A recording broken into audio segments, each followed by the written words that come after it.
बिस्मिल्लाहिर्रहमानिर्रहीम। अस्सलाम वालेकुम नादरीन, आप यूट्यूब चैनल देख रहे हैं। मैं इमरान खान हूँ। सबसे पहले इंतहाई अफसोसनाक ख़बरें जो हैं वो बलूचिस्तान से आ रही हैं। अब तक की इतलात के मुताबिक बलूचिस्तान में हालात काफ़ी ख़राब हैं और मूसा खेल के इलाके के अंदर बड़ी घिनौनी एक कार्रवाई हुई है और मुख्तलिफ़ मकामात पर BLE की कार्रवाइयों में 40 अफराद जाँ बहक हो गए हैं। ये अब तक की इन्फॉर्मेशन है। इसमें पंजाब से कुछ लोगों ने ट्रैवल किया था ज़ियारतों के लिए और उनकी गाड़ियां रोकी गई और गाड़ियां रोक के उन्हें कत्ल किया गया। 23 अफराद वहाँ पे शहीद हुए इन वाक़यात में। उसके अलावा सिक्योरिटी फोर्सेस की जानिब से कुछ जगहों पे जवाबी कार्रवाई की गई। उसमें 21 दहशतगर्द वो मारे गए हैं और लगातार ये सिलसिला जारी है। एक ही दिन में BLA ने मूसा खेल में, मस्तूंग में, बोलान में और कल्लात में मुख्तलिफ वाक़यात में 40 अफराद को कत्ल कर दिया है और सिक्योरिटी फोर्सेस ने जवाबी कार्रवाई में 21 दहशतगर्दों को हलाक किया है, जबकि जो सिक्योरिटी फोर्सेस के 14 जवान वो भी इन सारे वाक़यात के अंदर शहीद हो गए हैं। सिक्योरिटी एहलकारों समेत 11 अफराद एक और वाक़े के अंदर शहीद हो गए हैं और जिसमें 6 शदीद ज़ख्मी हुए हैं। जिन लोगों के ऊपर फायरिंग की गई है बहुत बदतरीन फायरिंग थी और वहाँ पर गाड़ियों को भी आग लगाई गई। वहाँ पर एक नाका लगाया गया था, उसके बाद लोगों को गाड़ियों से उतार कर मारा गया है और 3 लोग उनमें शदीद जख्मी जिन्हें अस्पताल पहुंचाया गया है। अब रियासत की पॉलिसी इसके बारे में क्या है? देखें, हम कभी सुनते हैं लफ्ज़ नाराज़ बलोच, ये एक अलग तरह की टर्मिनोलॉजी है, एक अलग तरह की डीलिंग है रियासत की। फिर हम सुनते हैं एक पॉलिसी आती है कि ये दहशतगर्द हैं और कभी कोई दहशतगर्द है, कभी कोई नाराज़ बलोच है। हमें एक्चुअली हम बलूचिस्तान पर फोकस ही नहीं कर पाए। जो मुझे समझ आ रही है, जो सियासी हुक्मरान हैं वो ये कहते हैं उनकी महरूमियाँ दूर की जाएँ। सियासतदान ये कहते हैं, वहाँ के सरदार ये कहते हैं कि बलूचिस्तान की महरूमियाँ दूर की जाएँ, वहाँ पे जो लोग नाराज़ हैं उनके साथ बातचीत की जाए, बलूचिस्तान के जो नौजवान हैं उनको कौमी धारे में लाया जाए और टेबल के ऊपर बैठकर कुछ लोग जो रियासत के साथ, रियासत के बीच में रहकर बात करना चाहते हैं उनके साथ बातचीत की जाए। लेकिन साथ ही साथ जो दहशतगर्द अनासर हैं उन्हें पूरी तरह से कुचला जाए, रियासती ताकत को उनके खिलाफ इस्तेमाल किया जाए। हथियार उठाने की, लोगों को मारने की किसी के पास किसी किस्म की कोई जस्टिफिकेशन नहीं होती। अब इस वाक़े के बाद हम ये देख रहे हैं जहाँ पूरा पाकिस्तान इसकी मजम्मत कर रहा है, वहीं पीपल्स पार्टी और नून लीग इस वाक़े को एक दूसरे के ऊपर डाल रहे हैं। यानी उनके चंद लोग जो हैं वो इधर से ट्वीट कर देते हैं, कुछ वहाँ से बयान जारी कर देते हैं। लेकिन एक बात तो सच है कि इन दोनों की हुकूमत है। जो बलूचिस्तान में हुकूमत है वो पीपल्स पार्टी ने मिलकर बनाई है, नून लीग उनके सपोर्टर हैं, जबकि जो वफाक में हुकूमत है वो नून लीग ने बनाई है और पीपल्स पार्टी इनके सपोर्टर हैं। तो लॉ एंड ऑर्डर की सिचुएशन के लिए यही सारे लोग जिम्मेदार हैं।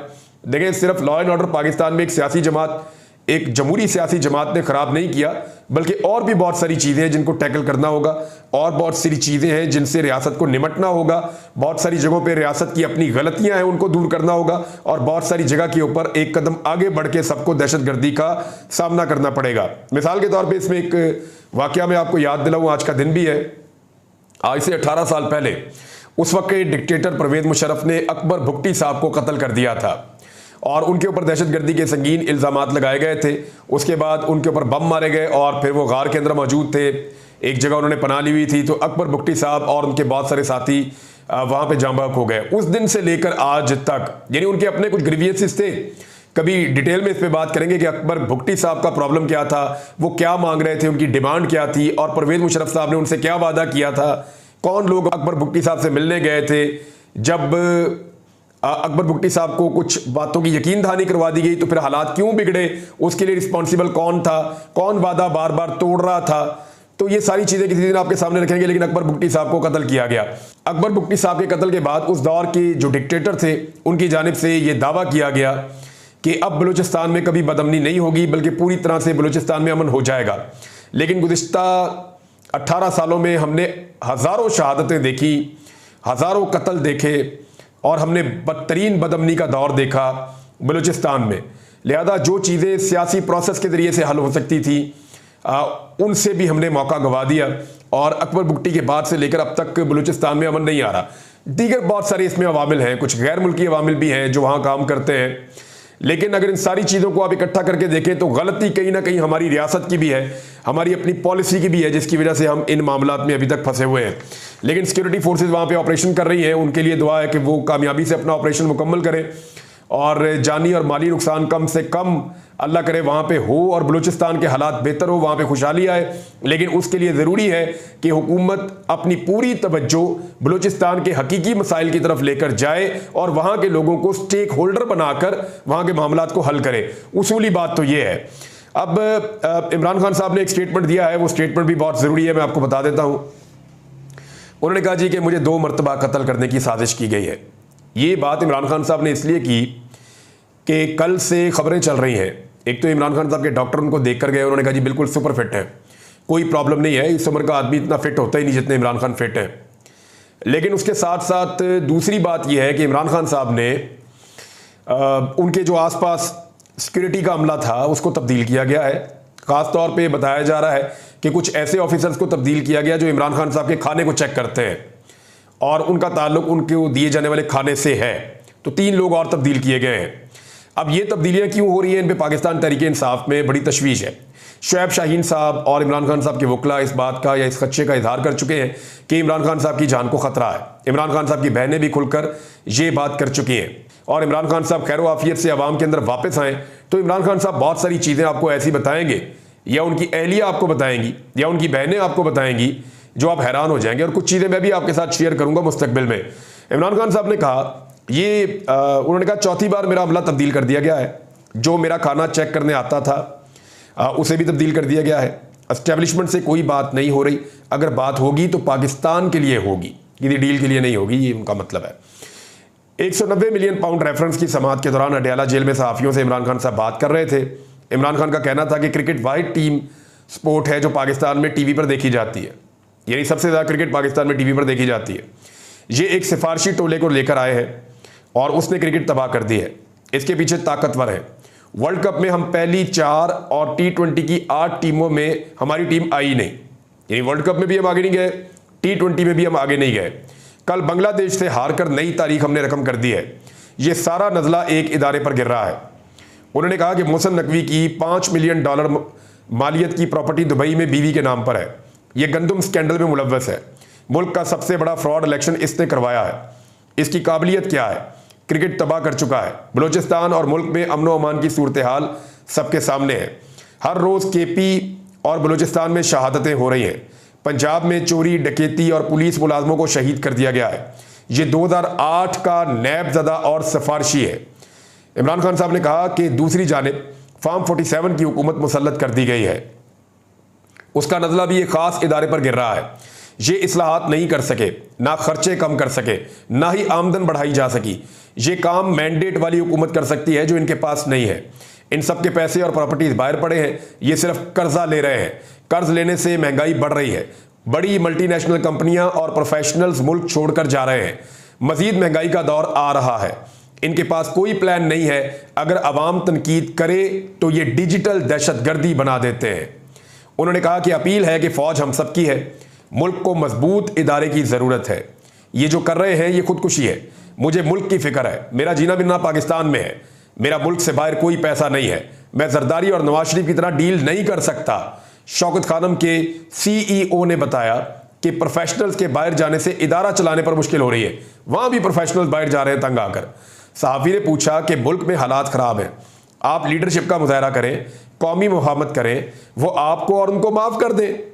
अच्छा, इस पर बानी PTI वो आपको माफ़ कर दें, आप उनको माफ़ कर दें। इस पर बानी PTI ने जवाब में कहा कि जैसे इसराइल फ़लस्तीन को कह रहा है कि माजी में जो कुछ हुआ उसको भूल जाएं, आप कह रहे हैं कि मैं फ्रॉड इलेक्शन को भूल जाऊं। अमन इंसाफ से आता है। मशरकी पाकिस्तान वाले इंसाफ मांग रहे थे, हमारे खिलाफ नहीं थे। आप जिस कौमी मफाहमत की बात कर रहे हैं इससे कबल इंसाफ तो करें। सिर्फ भेड़ बकरियां जो हैं वो डंडों से कंट्रोल होती हैं, इंसान ऐसे कंट्रोल नहीं होते। बांग्लादेश में क्या हुआ? आर्मी चीफ, चीफ जस्टिस और पुलिस चीफ सब उनके वजीर आजम के थे। अवाम निकली तो अपना हक लेकर गई। यूरोप को देखें, उन्होंने कितने फौजी ऑपरेशन किए हैं। एक सहाफ़ी ने वहां पे सवाल किया इमरान खान साहब से कि इतलात है कि मोहसिन नकवी के वज़ीर आला खैबर पख्तूनख्वा के साथ राब्ते के बाद आज़म सवाती की आपसे मुलाकात करवाई गई और आपने जलसा मुलतवी कर दिया, लेकिन इसी मोहसिन नकवी पर आप कड़ी तनकीद करते हैं। इमरान खान साहब ने कहा कि यह सारी हुकूमत झूठ पर चल रही है। मैं तो इनकी खबर तक नहीं पढ़ता। मेरा एस्टेब्लिशमेंट से किसी किस्म का राब्ता नहीं है। अगर बात होगी तो सिर्फ मुल्क के आइन के लिए होगी। मुझे जिस सेल में रखा गया है वो ओवन की तरह गर्म हो जाता है, इसलिए मुझे पसीना आता है। इसके बावजूद मैं कोई रिलीफ नहीं चाहता। सहाफ़ी ने इमरान खान साहब से सवाल किया कि आप बार बार सिपा सलार पर इल्ज़ाम लगाते हैं, वो आपको क्यों मारेंगे? उनकी आपसे क्या दुश्मनी है? कोई ज़ाती दुश्मनी है? जिस पर इमरान खान साहब ने कहा कि मुझे 2 बार कत्ल करने की कोशिश हुई। सीसीटीवी फुटेज ISI ने चोरी की। जहां मुझ पर कातिलाना हमला हुआ वहां का कंट्रोल रात को ISI ने संभाल लिया था। आप जो मर्जी कर लें, 8 फरवरी को आपका बयानिया कौम ने मुस्तरद कर दिया है। लोग आर्मी से प्यार करते हैं क्योंकि वो हमें तहफ़्फ़ुज़ देते हैं। और 8 फरवरी के इलेक्शन में फॉल्स फ्लैग ऑपरेशन हुआ। इस ऑपरेशन में हम पर तशद्दुद किया गया, हमारी पार्टी पर पाबंदी लगाई गई, जेल में ज़्यादा ही सख्तियां हो रही हैं, मतलब इनकी टांगें कांप रही हैं। उन्होंने कहा कि मेरे साथ तैनात अमले को 4थी मरतबा तब्दील किया गया है। ये मुझे फराहम किए जाने वाले खाने को चेक करते थे कि इसमें जहर तो नहीं मिला। ये सब ISI कंट्रोल करती है। दोबारा कह रहा हूं, मुझे कुछ हुआ तो आर्मी चीफ और DG ISI जिम्मेदार होंगे। सहाफ़ी ने सवाल किया कि बुशरा बीबी ने जज साहब से क्या शिकायत की, जिस पर इमरान खान साहब ने कहा कि बुशरा बीबी उनके कमरे में चूहे हैं। जब वो नमाज पढ़ती है तो चूहे छत से गिरते हैं। 3 महीने से चूहों के बारे में वो शिकायत कर रही हैं। अब अदालत को आगाह किया है और उम्मीद है कि चूहे खत्म किए जाएं। सहाफ़ी ने सवाल किया कि आर्मी चीफ ने यूथ से खिताब करते हुए कहा कि डिजिटल दहशतगर्दी से कौम में मायूसी फैलाई जा रही है, ऐसे अनासर नाकाम हो जाएंगे। इमरान खान ने कहा कि अवाम सोशल मीडिया पर तनकीद करती है और उसे दहशतगर्दी बना देते हैं। इंटरनेट सर्विस बंद हुई तो अवाम ने बात की, अब ये अवाम इंटरनेट बंद होने पर भी बात ना करें। ये जी इमरान खान साहब ने बातें की हैं। उनके अहलकारों को एक मरतबा फिर तब्दील कर दिया गया है। ये सिचुएशन आपके सामने है। अब इकॉनमी के हवाले से नाज़रीन कुछ बड़ी अजीबोगरीब खबरें हैं। एक तो IMF के साथ जो डील है वो ताखीर का शिकार हो रही है, लेकिन उसकी ताखीर के पीछे कुछ और रीजंस भी हैं। नंबर 1 तो ये है कि पाकिस्तान की इकॉनमी के जितने फैसले हुए हैं या बजट के जो फैसले हुए हैं वो गलत हो रहे हैं। इकोनॉमिक पॉलिसी ठीक नहीं है, जिसके ऊपर ऑडिटर जनरल ऑफ पाकिस्तान ने खराब मईशी हालात के ऊपर तशवीश का इजहार कर दिया है। ऑडिटर जनरल ऑफ पाकिस्तान के तहफ़्फ़ुज़ात इसलिए भी हैं क्योंकि 386 खरब 70 अरब रुपए के बजट में से 4% से भी कम रकम समाजी और इक़्तिसादी खिदमात के लिए दस्तयाब है, बाकी किधर गई। जबकि पार्लियामेंट की मंजूरी ना होने के सबब तकरीबन 93% सप्लीमेंट्री ग्रांट को खर्च नहीं किया जा सका, जिनकी मालियत 80 खरब रुपए से ज्यादा है, जिसके बायस अवामी वसाइल ज़ाया हो रहे हैं। ये है जनाब आपकी हुकूमत, अवाम का पैसा ज़ाया हो रहा है, तरक्याती मंसूबे बंद हो रहे हैं, पाकिस्तान से लोग छोड़कर बाहर जा रहे हैं, ब्रेन ड्रेन पाकिस्तान में लगातार हो रहा है, इन्वेस्टमेंट पाकिस्तान से बाहर जा रही है, कंपनियां पाकिस्तान से बाहर जाकर दुबई में अपने आप को रजिस्टर्ड कर रही हैं। एक IT की सर्विस पाकिस्तान के अंदर थोड़ी बहुत इंटरनेट से चलती थी और लोग अपनी मदद आप के तहत डॉलर्स कमाकर पाकिस्तान में ला रहे थे, वो कारोबार भी तकरीबन बंद कर दिया गया है।